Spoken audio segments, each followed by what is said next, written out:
Good morning students. अब तक हमने जो हमारी फर्स्ट पोएट्री पढ़ी थी, फर्स्ट और सेकंड, डावर बीच और ब्राउनिंग की हमने पढ़ी थी माई लास्ट स्टिचेस। इसके बाद आज हम अपनी नए पोएम स्टार्ट करेंगे, the sea and the skylark by G.M. Hopkins, जिसका पूरा नाम है, जैसा कि आप स्लाइड पर भी देख सकते हैं, Gerard Manley Hopkins, born at Stratford, Essex, England on July 28, 1844। हम देख रहे हैं कि ये मॉडर्न एज के कवि हैं, जैसा कि हमें इनके जन्म की तारीख बता रही है। उसके हिसाब से इनका अगर मैं छोटा सा एक परिचय दूं तो he was educated at Balliol college, Oxford में इनकी शिक्षा दीक्षा हुई थी। He was a disciple of पेसी and Liddon and after his conversion in 1866 to the Church of Newman, he entered the Jewish novitiate in 1868. 1884 में he was appointed to the chair of Greek at Dublin University. He was a poet of much originality. Note this point, much originality, and a skillful innovator in rhythm. दो शब्द इनके लिए आए हैं, यही इनके संपूर्ण काव्य के लिए महत्वपूर्ण हैं। मैं रिपीट करूंगी, much originality and a skilful innovator in rhythm. Note कर लिए होंगे, आशा करती हूँ सभी ने। He wrote a number of short poems which were collected after his death by Robert Bridges. Robert Bridge ने इसकी मृत्यु के बाद उनका संग्रह किया, who published a small collection, और उसके बाद एक छोटे से संग्रह के रूप में उनको प्रकाशित किया, जिसका नाम था poets and poetry of the century. Among Hopkins most characteristic pieces और वर्क्स आर, और पोएम्स आर, उसकी प्रमुख कविताओं में से कुछ निम्नलिखित हैं। The wreck of the Dotsland and the Windower. His notebook edited by H. House have been published. Now, ये तो एक छोटा सा इंट्रोडक्शन था। आज हम इसकी महत्ता को देखते हैं, तो ये देखेंगे कि आज इसका क्या महत्व है वर्तमान समय में। Hopkins today is regarded as one of the major poets in the realm of English poetry. अंग्रेजी कविता के संसार में आज हॉपकिंस एक महान कवि माना जाता है। Although his influence is more technical than spiritual. Note this point also. कहा जा रहा है कि उसकी जो प्रभाव है, उसका जो प्रभाव है वो आध्यात्मिक की अपेक्षा तकनीकी ज़्यादा है। जैसा कि अब हम पढ़ेंगे आगे कि तकनीकी क्यों है। उसका प्रभाव भावों में कम रहा है कविता में, और तकनीकी में अधिक है, जबकि हम जानते हैं कविता भावों से तैयार होती है। लेकिन yet his acute sensibility to beauty, लेकिन फिर भी हम ये कह सकते हैं कि उसकी जो पैनी निगाह है सौंदर्य के विषय में, वो पैनी पहचान रखता है, बहुत तीखी पहचान रखता है, पेनिटेटिंग पहचान रखता है वो बहुत ज़्यादा। The bent of his genius was so strong that we are forced to believe that his experimenting would have taken much the same lines even if there had been no Shakespeare. बहुत बड़ी बात बताइए बेटा। Hopkins belongs to Shakespeare, Donne, Eliot as opposed to Spenser, Milton and Tennyson. The young poets of the new generation felt strongly the influence not only of Eliot but also that of an earlier poet. Hopkins was a, note करें अब ये फिर important बात आ रही है, Hopkins was a technical innovator. आशा करती हूँ इनोवेटर का आपको बहुत अच्छे से अर्थ समझ में आ रहा होगा। मौलिक कवि थे, अगर हम इनको तकनीकी दृष्टि से देखें तो वो इनोवेटर थे, इनोवेशन करते थे, खोज करते थे नई, विद मच इंटेलेक्चुअल कॉम्प्लेक्सिटी, बहुत ही बौद्धिक जटिलता वाली चीज़ों को, which of itself appealed to young minds, और वो चीज़ें युवा मस्तिष्क को बहुत ही आकर्षित करती थी। ये तो हमने एक छोटा सा परिचय देखा है, और अब हम बात करेंगे हमारी पोयम जो हॉपकिंस ने लिखी है और हमारे कोर्स में प्रेस्क्राइब्ड की गई है। देखिए पोयम का नाम है, टाइटल है the sea and the skylark. तो हमें पता तो चल ही रहा है कि नेचर के ऊपर कवि बात करना चाह रहा है, शायद पक्षी के ऊपर कोई बात करना चाह रहा है। सबसे पहले आप देखेंगे तो इट इज़ ए सोनेट, जैसा कि फर्स्ट ईयर में हम लोग पढ़ चुके हैं। What is sonnet? Sonnet is a short poem of 14 lines have written in iambic pentameter. यही पढ़ाया था आपको, फिर रिपीट कर दिया है। 14 पंक्तियों की एक छोटी कविता होती है जिसको कि आयम्बिक पेंटामीटर में लिखते हैं। मिल्टॉनिक सोनेट का स्ट्रक्चर अलग है, शेक्सपियरियन का अलग है, तो ये एक सोनेट के रूप में लिखी गई है। The form of the poem is a sonnet. अब हम बात करते हैं इसके टाइटल की थोड़ी सी, तो देखते हैं कि पहले शुरू में इसका जो टाइटल रखा गया वो थोड़ा सा डिफरेंट था। हॉपकिंस ने इसका टाइटल सबसे पहले रखा था walking by the sea. We can say that it was originally titled walking by the sea. अब जैसा कि मैंने कहा कि ये एक सोनेट है, तो नेचुरली इट हैज़ 2 पार्ट्स, इसके 2 अंग हैं, ऑक्टेव एंड सेस्टेट। जैसा आपको बताया गया है, octave means the first 8 lines and the sestet means the next 6 lines. In this sonnet the sea and the skylark are described in the octave. Octave के अंदर महासागर और स्काईलार्क पक्षी का वर्णन किया गया है। लेकिन ऑक्टेव में देखिए we find contrast, we find contrasted with man in the sestet to sea and skylark। इन 2 चीज़ों को, प्रकृति की 2 चीज़ों को मनुष्य के जीवन से हम विपरीत देखते हैं, विरोधाभास पा रहे हैं, देख रहे हैं। The mood of the poet is joyous in the octave. देखते हैं हम ऑक्टेव में देखेंगे तो कवि बड़ा प्रसन्नचित हमें दिखाई दे रहा है। Where he described the natural sound of the sea and the skylark। उस ऑक्टेव में जहाँ वो प्रसन्न है वो प्राकृतिक आवाज़ों की बात कर रहा है, वो प्राकृतिक आवाज़ें जो महासागर से आ रही हैं या वो जो स्काईलार्क पक्षी है उसके गाने की आ रही हैं।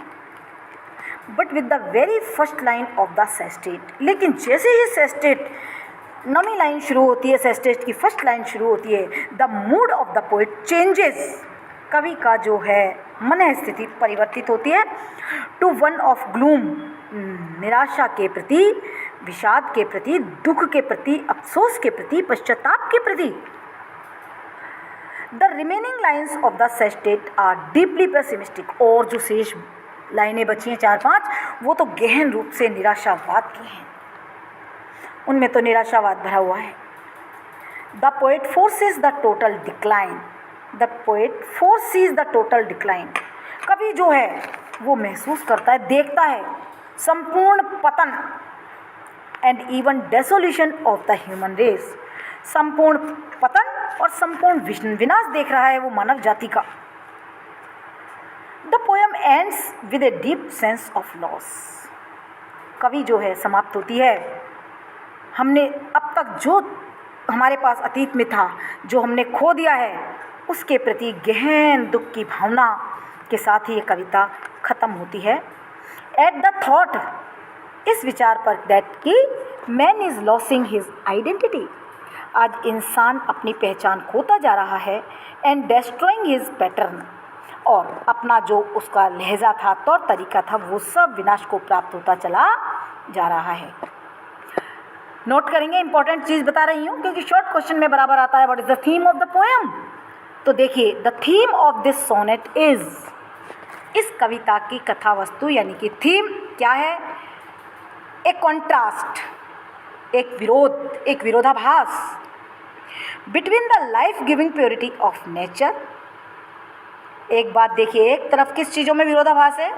प्रकृति की जो जीवन प्रदायिनी शुद्धता है वो, and the sordidness of the civilization that man is creating, आदमी के द्वारा उत्पन्न की गई मानव सभ्यता की गंदी और भद्देपन, और प्रकृति के द्वारा जीवन प्रदायिनी शुद्धता के मध्य इस पंक्ति के अंदर या इस कविताओं के अंदर, इस सोनेट के अंदर हम एक विरोधाभास देखते हैं, और यही इस कविता का थीम है। In this poem we find a town. Hopkins mentioned here the town named royal in Wales. Wales नामक शहर में एक रॉयल कस्बा है। बट लेकिन the poem is not an attack. ध्यान दीजिएगा, कविता कोई आक्रमणकारी नहीं है कि हमने किसी के ऊपर वहाँ आक्रमण किया हो, जैसे कि विलियम ब्लैक ने अपनी कविता में लंदन में मॉडर्न सिविलाइजेशन के ऊपर सीधा सीधा अटैक किया था। इसने कोई अटैक नहीं किया है किसी भी तरीका। But the poem is not an attack particularly on what town और द वेल्स पीपुल, ना तो किसी विशेष शहर पर और ना ही वेल्स के लोगों पर। It is a journal meditation on nature, एक सामान्य सा चिंतन का कार्य है प्रकृति के ऊपर, एंड मैन, और इंसान के ऊपर, ओकेजन्ड बाय ए पर्टिकुलर सेंस, एक विशिष्ट भावनाओं में। अब हम अगर बात करें तो कविता कब लिखी गई, प्रश्न हमारे सामने आ ही जाता है। तो the sonnet was written in 1877, 1877 में कंपोज हुई। स्थान क्या था कविता का? ए सी साइड टाउन, एक महासागर के तट का कस्बा। ए फ्यू माइल्स, जो कि कुछ दूरी पर था, from saint Beuno's college, saint Beuno's college के कुछ मील दूरी पर एक कस्बा है, समुद्र तट पर बसा हुआ। Hopkins lived there for about 3 years। ऐसा मान रहे हैं कि हॉपकिंस जो पोएट है, राइटर है, और वो जो है उस शहर में लगभग अप्रॉक्सीमेटली 3 साल वहाँ रहा। फ्रॉम 1874 से लेकर 1877 तक, 1874 से लेकर 1877 तक। काय के लिए रहा वो बेटा? To complete his theological studies, कहना चाहिए कि वो अपनी अध्ययन को, अपने धार्मिक अध्ययन को, अपने सैद्धांतिक अध्ययन को पूरा करने के लिए कवि जो है उस शहर में जाकर रहा था।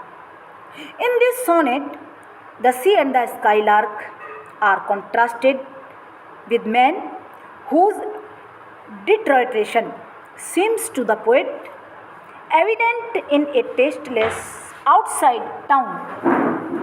It is in standard rhythm. ध्यान दीजिएगा, it is in standard rhythm, in parts sprung and in others counterpoint। फिर बता रही हूँ, इस सोनेट में कवि जो है वो मनुष्य की स्थिति की तुलना समुद्र तथा स्काईलार्क पक्षी से करता है। समुद्र के किनारे स्थित शहर में मनुष्य की स्थिति का पतन कवि के को स्पष्ट दृष्टिगोचर हो रहा है, स्पष्ट रूप से दिखाई दे रहा है। The poet is walking near the sea, कवि जो है वो महासागर के पास भ्रमण कर रहा है। The poet hears two sounds, दो आवाज़ें उसे सुनाई देती हैं, which make a deep impression on him, वो दो आवाज़ें जो कि उसके ऊपर बहुत ही गहरा प्रभाव दिखाई देती हैं या रखती हैं। Largely to stress the contrast with the frail crumbling town he calls the sound too old to end. ध्यान देंगे, कवि जब महासागर के किनारे घूम रहा है तो उसे दो आवाज़ें सुनाई देती हैं। इन आवाज़ों पर गहन प्रभाव पड़ता है इन आवाज़ों का। शहर की कमज़ोर पतन अवस्था दर्शाने के लिए कवि इन आवाज़ों को अति प्राचीन बताता है, बहुत प्राचीन। कहता है too old to end, on his right is the sea, उसके सीधे हाथ की तरफ महासागर है। विच एट हाई टाइड, जिसमें ज़बरदस्त ज्वार भाटा है। Bounce wildly against the shore, जब महासागर या समुद्र की लहरें अपने चट्टान पर होती हैं तो समुद्र निरंतर तेज व भयंकर आवाज़ें करता है। जब लहरें उतार पर होती हैं तो दूर से हल्की आवाज़ें आती हैं।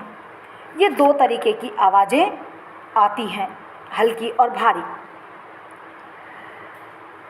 अब हम बात करेंगे कि जब तक चंद्रमा में अंतर आता रहेगा, यहाँ पर हमें एक साइंटिफिक फैक्ट दिखाई दे रहा है, वैज्ञानिक तथ्य दिखाई दे रहा है। क्या?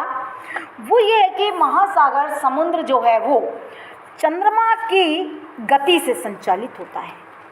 कहते हैं जब तक चंद्रमा में अंतर आता रहेगा तब तक चंद्रमा जो है पृथ्वी के चारों ओर चक्कर लगाता रहेगा, जो कि समुद्रों की लहरों के चढ़ान का मूल कारण है।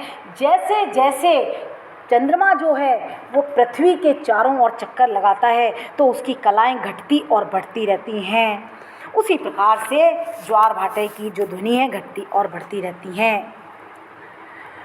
और जब तक इस तरीके से चंद्रमा पृथ्वी के चारों ओर चक्कर लगाता रहेगा तब तक समुद्र की लहरें भी बार बार उस किनारे से टकराती रहेंगी, अर्थात महासागर में ज्वार भाटा आता रहेगा। एक आवाज़ तो हो गई बेटे ये। अब देखिए, कवि अपने दाईं तरफ उसने महासागर की आवाज़ सुनी, बाईं तरफ देखिए लार्क पक्षी की आवाज़ उसे सुनाई देती है, वो सुनता है। यह पक्षी उड़ते हुए गाता रहता है, गा रहा है बराबर तथा निरंतर ऊपर की ओर बढ़ रहा है। यह ऊंचाई पर जाने पर आकाश में मात्र एक धब्बा सा दिखाई देने लग जाता है। अर्थात कहने का मतलब है कि ये जो पक्षी उड़ रहा है गाता गाता, उड़ते उड़ते उड़ते उड़ते इतनी ऊंचाई तक चला जाता है कि हम यदि उसे देखें तो वो सिर्फ एक स्पॉट सा दिखाई देगा। हॉपकिंस को ऊंचाई पर जाते हुए पक्षी के गाने पर बड़ा आश्चर्य होता है, क्योंकि वो ऊंचाई में ऊपर तो बढ़ गया है लेकिन उसकी आवाज़ में कोई परिवर्तन नहीं आया है।